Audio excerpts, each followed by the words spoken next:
তিনি আরো সামনে এগিয়ে গেলেন, দেখলেন এক শ্রেণীর মানুষ শুয়ে আছে, মাথার সামনে কিছু ফেরেশতা, পাথর আছে হাতে, পাথর, মাথা ফাটিয়ে দেওয়া হচ্ছে, মাথা চূর্ণ বিচূর্ণ হয়ে যাচ্ছে, পাথরটা ছিটকে দূরে চলে যাচ্ছে, আবার পাথর নিয়ে আসা হচ্ছে, এই সময় মাথা আবার জোড়া লেগে যাচ্ছে, আবার মাথা ফাটিয়ে দেওয়া হচ্ছে।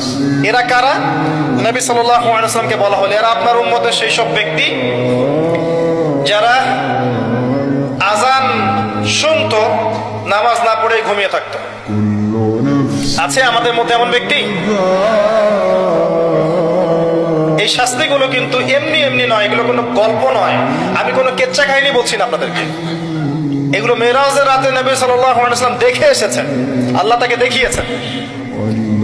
আরো সামনে গেলেন, দেখলেন এক শ্রেণীর মানুষ, ভালো করে শোনেন, পেটটা অট্টালিকার মতো, একটা বাড়ির মতো উঁচু, ভিতরে সাপ কিলবিল করছে, সাপ,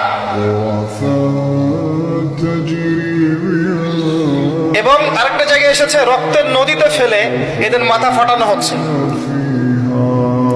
আরেকটা জায়গায় এসেছে পাথর খাচ্ছে।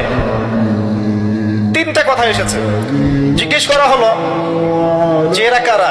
নবী সাল্লাল্লাহু আলাইহি ওয়াসাল্লামকে বলা হচ্ছে, এরা আপনার উম্মতের সেই সব ব্যক্তি, listen to me very carefully, এরা আপনার উম্মতের সেই সব ব্যক্তি যারা ছিল সুদখোর।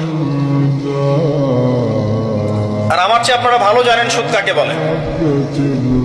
100 টাকা দিয়েছি, 110 টাকা দিতে হবে, এর নাম সুদ।